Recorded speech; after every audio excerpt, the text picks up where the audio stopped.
উঠে এই সিস্টেমে ঢোকার 15 দিন পর আমি সবাইকে বলবো big clap, live result, big clap for her.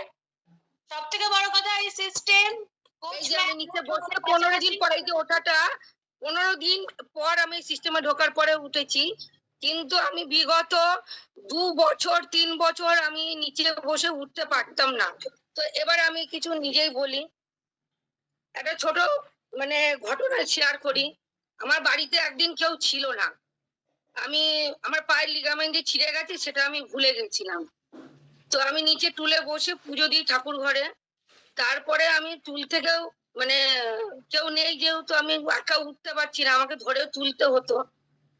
তো আমি ঠাকুর ঘর থেকে হেঁচড়ে হেঁচড়ে পা ঘষতে ঘষতে ঘরে আসি।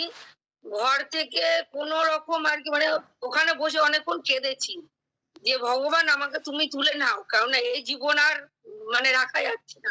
এত কষ্ট, মানে সবসময় অন্যের দয়ায় আর কি থাকা, কে কখন আমাকে তুলে দেবে, কে কখন নিয়ে করবে।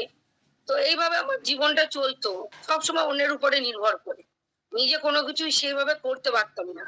আমার হেল্পিং হ্যান্ড ছিল ঘরে কাজ করার, যাক অনেকক্ষণ কান্নাকাটি করার পরে কিন্তু যে কাউকে পাঠিয়ে দাও, কেউ জানি এসে আমাকে তোলে, নাহলে আমি উঠতে পারছি না, আমার এতটাই কষ্ট হচ্ছে, পায়ে প্রেসারই দিতে পারছি না।